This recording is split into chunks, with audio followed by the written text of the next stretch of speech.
Welcome, everyone, to this talk entitled Where to Put All That YAML. So we had a couple of issues with the video, so we're going to be doing this live.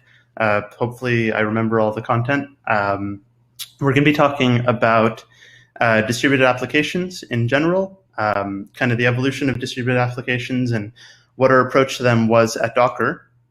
And in particular, we're going to be talking about a project that was a joint partnership project between Microsoft and Docker called CNAB, which is a distribution format for distributed applications. So a little bit about what we'll be going over.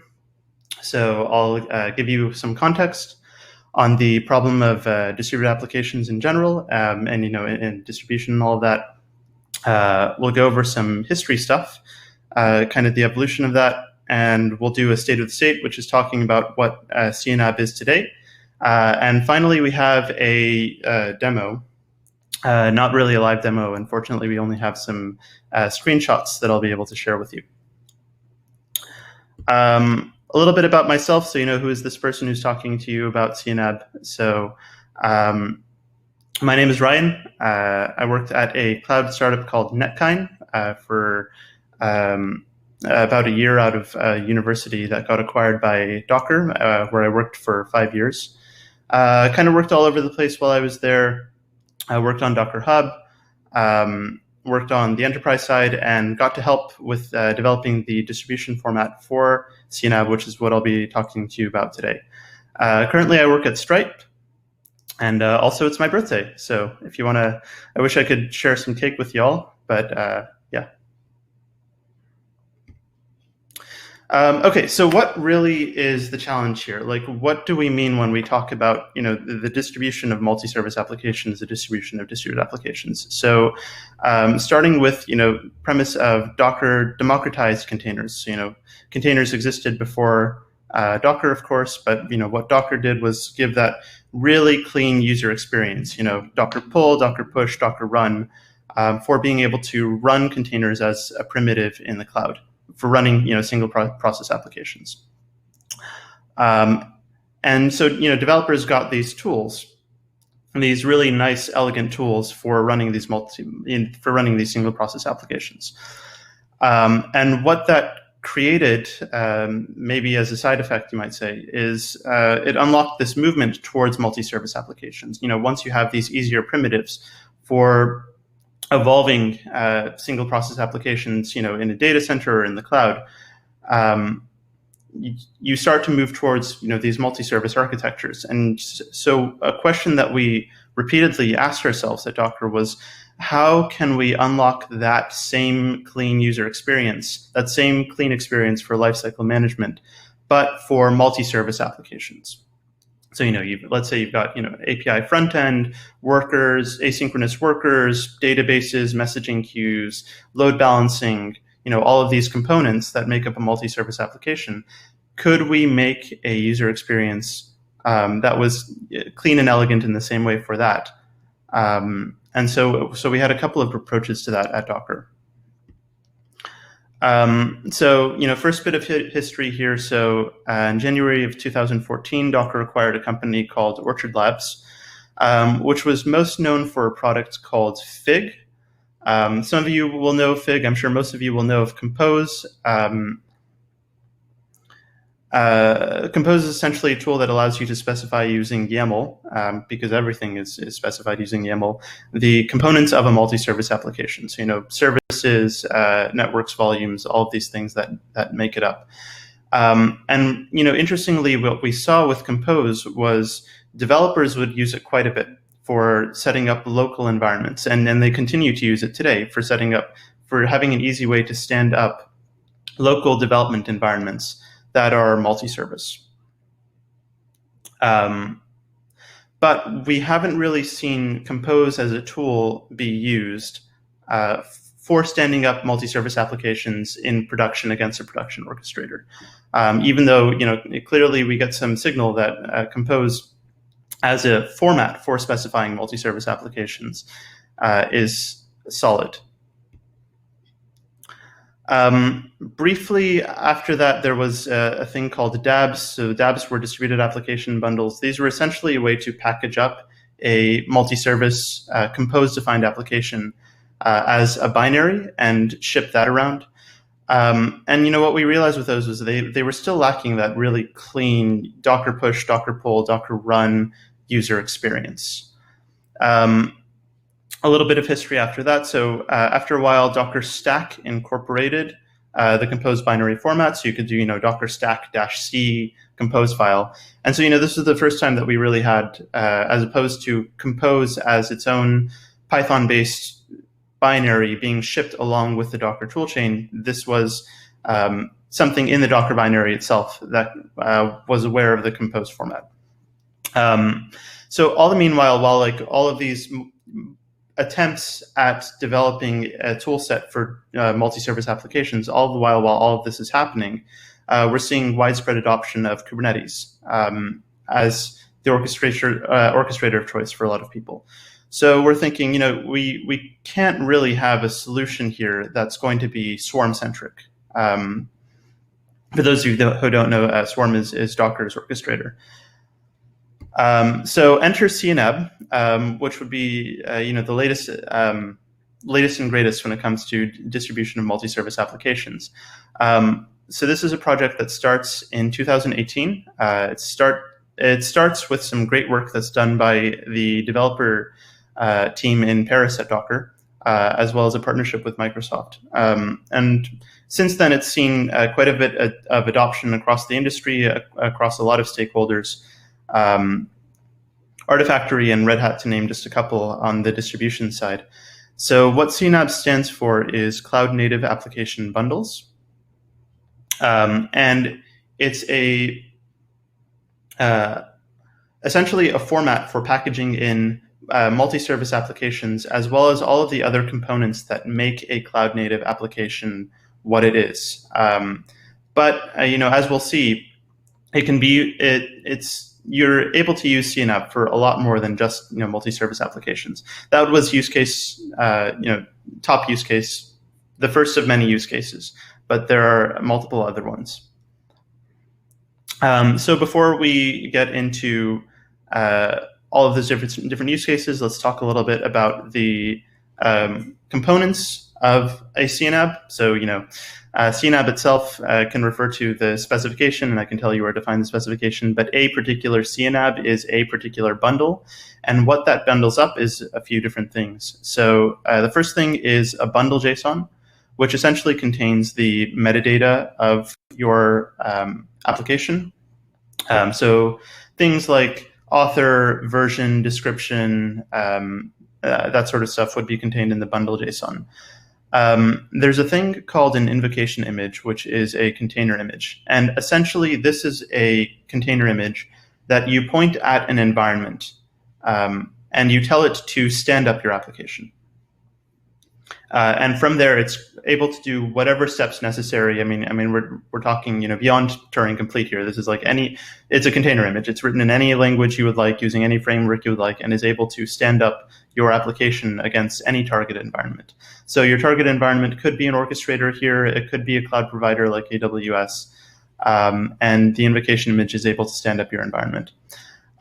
Service images are also packaged up into the bundle here. So service images would be those things that we were talking about earlier. So let's say you have, your API container image and your worker container image and a database you would like to package up, or you can tell your invocation image you would like to use your cloud provider's database as a service offering instead.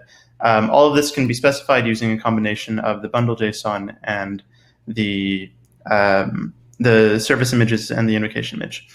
And the last thing that I'll say here is CNAB is parameterized. And so what that means, in contrast to earlier attempts with Docker Compose, where there was an ability to override parameters that were specified as environment variables in the Compose format, but it wasn't very clear which things were external user-facing or configurable at ops parameters versus which things were internal implementation details that really you shouldn't be overriding. So with CNAB makes that very explicit. What things are parameters that are exposed to the person deploying the application at deploy time? and even has some good type systems and checks on that. So you can set boundary conditions on your parameters as well. You can set typing like selectable types, integers, etc. So all of those are the basic components of CNAB. And so as we discussed, CNAB is usable for distributing multi-service applications, but you can also use it for other things. So setting up a cloud environment is one example. You can point it at essentially your cloud provider and say, spin up everything from me from scratch, including make a VPC for me, set the security groups for me, load balancers using load balancers as a service, etc. You could, in theory, if you wanted, package up virtual machine images into your CNAB instead of using container images. It's quite versatile that way. In theory, you could also package up serverless. So really, you can think of CNAB as it's the package manager for the cloud.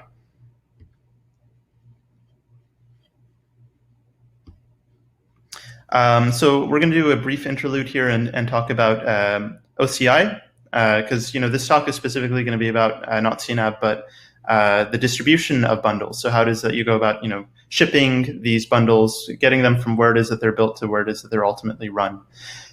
So we'll talk a bit about OCI. So OCI is the Open Container Initiative. This is essentially a collective of stakeholders in the container space who specify things like standards. So there are a whole bunch of, there are two standards in particular to pay attention to. There's the distribution standard and the runtime standard. So it has a specification for how you go about, distributing artifacts via, what's called a registry. So a Docker Hub, for instance, is a registry where you can store and ship and share container images.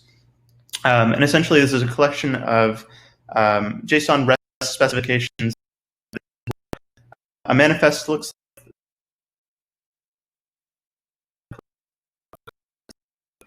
any sort of cloud artifacts. And then, as well as, this is how you go about distributing the components of the file system of a container image, let's say. So an OCI index is a particular type of artifact that we were able to use for the distribution of CNABs.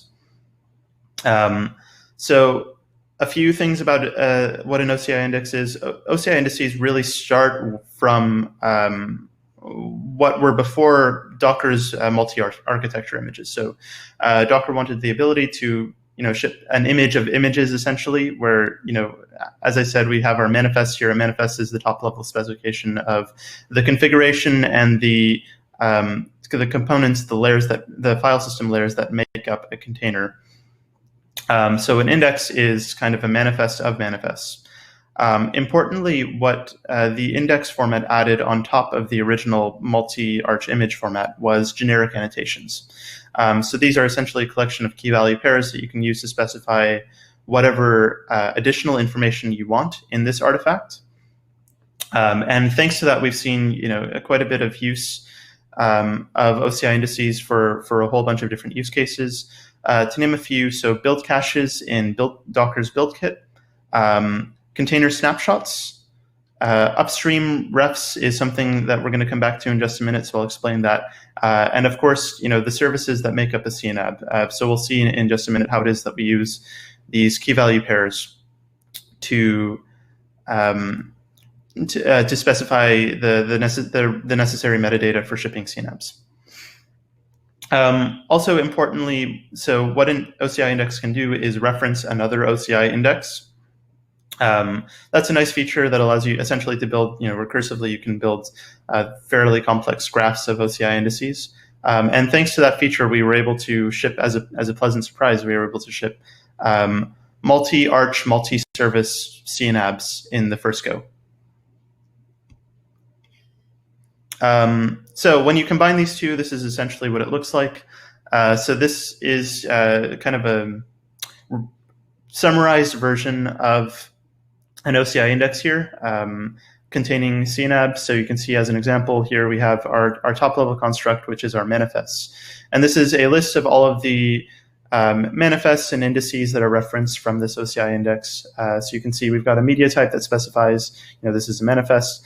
Annotations, importantly, are used to specify what role this image plays within the CNAB. So here we have an annotation indicating that this image is the invocation image. So as I mentioned earlier, the invocation image is essentially the entry point for the CNAB. As well as annotations for metadata. So, we were very selective here in terms of what annotations made it to our top set of metadata. Things that we really wanted to be able to surface in the UI very easily. So there were a few different kind of competing distribution formats for CNAB, and we really like this one, and we fleshed this one out quite a bit. And so let me talk a little bit about what this gave us as a format. So I think most important thing for us was that it really simplified authorization. So you could have that experience that you're used to with Docker images, but with multi-service applications. So you do essentially a push of your application or a pull of your application. And if you have, your access granted to that repository, that's all you need to get this artifact. Or you have, let's say, an air-gapped environment that's a mirror of contents on some other registry. Or you have multiple sites all around the world, and you have caches essentially to make pulls in those sites faster.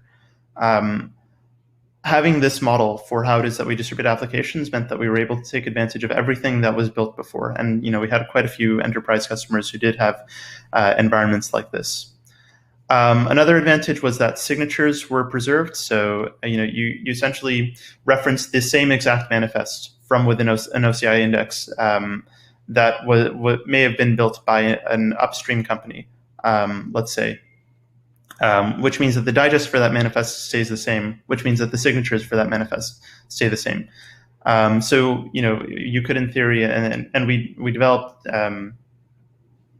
prototypes of this, of preserving signature metadata in the index itself, so that you could have, whatever images you want to run. You might have a complex policy that says this signature needs to be cross-checked with the person who originally published this image. As I mentioned, as a pleasant surprise, we were able to do multi-arch and multi-service in the first version of this. And unfortunately, I can't show you this, but we were able to develop in the enterprise version APIs as well as UIs for deep inspection of images. So you can imagine, you start with your top-level application, and you can drill down into, you see a summary of all of the vulnerability data that was found through scanning of that image, but you could drill into specific components, into specific architectures, and see vulnerabilities found through scanning there as well. And finally, we have our demo. So as I mentioned, this isn't going to be a live demo. I'll just show you a few screenshots of how it is that you work with this. To do this, I cloned the famous Docker voting application, which you can find at GitHub. So this was the app that we use for all of our DockerCon demos. So once I cloned it, I made a couple of minor modifications to make it work for Docker app. And once I had that, you can see here I've got a screenshot of doing a Docker app push. This essentially was a push that I did to push up the app to Docker Hub. Just one note here. So this platform that I have indicated here, this allows you to filter which architecture and OS combinations you'd actually like to push. So this is a way of filtering it down. If you have multi-arch applications and there are like 30 architectures provided, but you don't want to push all of them, you can specify that. I'm not sure all of you can see this, but this is, if you then go and do a curl on the resource that you've just pushed, you'll get this as a JSON response. And you can see, so this really fleshes out what I was talking about earlier in terms of these are all of the components of the OCI index. These are all of the individual manifests that are referenced by digest, as well as the annotations that let you know, metadata about what role each of these images plays in your multi-service image, as well as top-level metadata specifying things like description and version, etc. And then once I had that, I was able to do a Docker app install. And as you can see, it's standing up all of the individual resources, service, network, etc. And it worked. And I was able to cast a vote, and looks like I voted for cats when I went to go check it out. One thing I should say, just to really clarify, how this is a multi-service application. So, this is a .NET application in combination with some Python. So, really multi-service, as well as it's got a database to store all this stuff. So, really like a proper multi-service application. And lastly, thank you all. I hope that went pretty smoothly because, as I mentioned, we had some issues with the video. So hopefully I remembered everything that I wanted to say. So you can follow the project CNAB at cnab.io. And let me give a shout out to a bunch of members from the Paris team at Docker who are currently actively working on this here attending KubeCon now. And some of them will be giving some excellent talks on this as well. And now we have Q&A.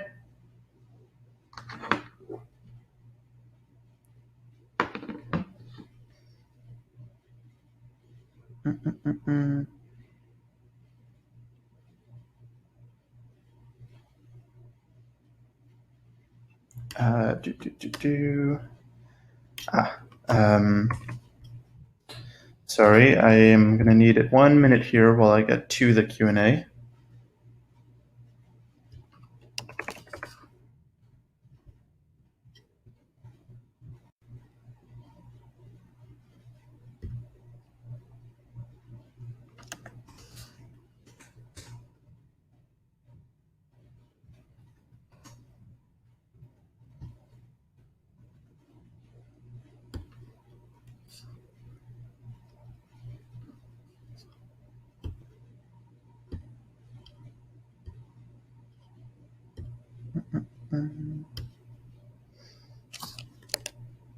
If you all want to grab a coffee, this might take a minute.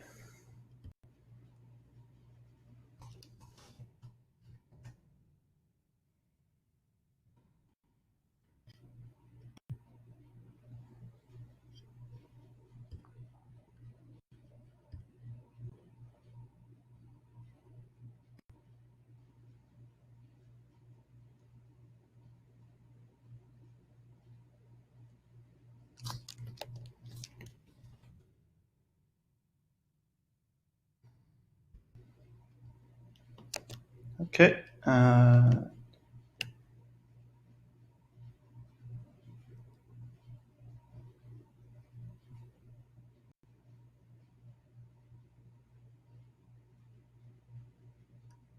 Bottom right.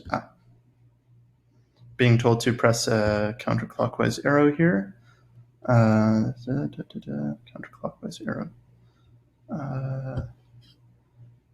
Sorry, I think we're having some technical difficulties here. I'm clicking this restore button. Hopefully that helps. Okay. CI/CD. Here we go. Okay, there we go. There's a Feliz Cumpleaños here. Thank you for that. Thank you, everyone, for the kudos.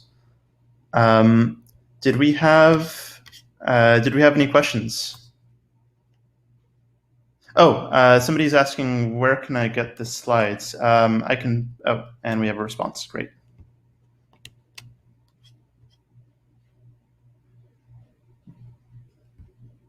Is CNAB a spec? Yes, CNAB is indeed a spec. So there is a particular implementation of the CNAB spec, which is Docker app, which has been donated to the CNCF.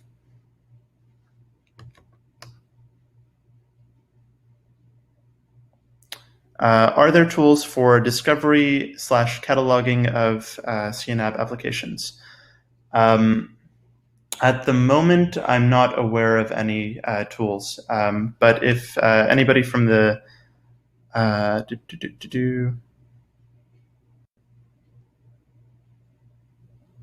looks like we're getting some responses. Somebody is pointing to porter.sh. Cool. Is Docker the only runtime able to run CNAB bundles? No. So,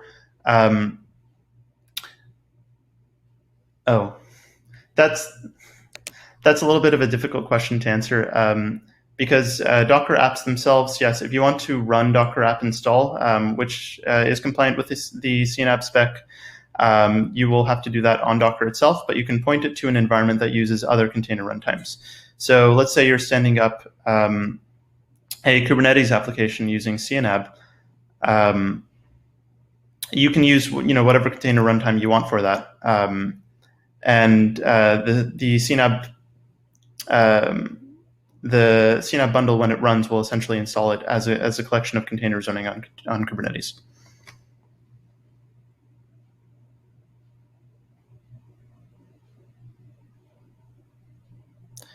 Dominique is still asking for slides, so I can reach out to you separately and send you the slides.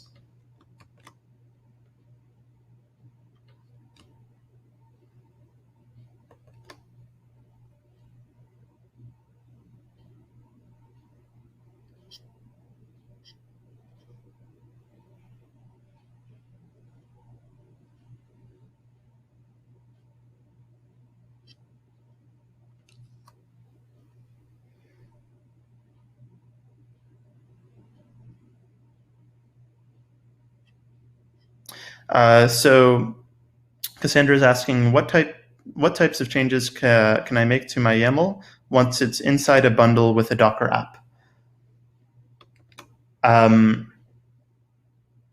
So if you use the Docker CLI and the Docker app tooling, essentially you can run through this flow. Unfortunately, I wasn't able to show it, but you can do a Docker app init, which will be to set up all of your files locally for configuring your application. If you have a Compose application already, it will use that as the basis for your application. And then you can go into those YAMLs specifically and specify these are the components of my application. These are parameters that I'd like to have exposed at runtime, and all of these things. And then you can go and distribute that. And then once it's distributed, I'm not aware of any way to change the YAMLs on the distribution artifact. But when you go and deploy the application, you can override parameters.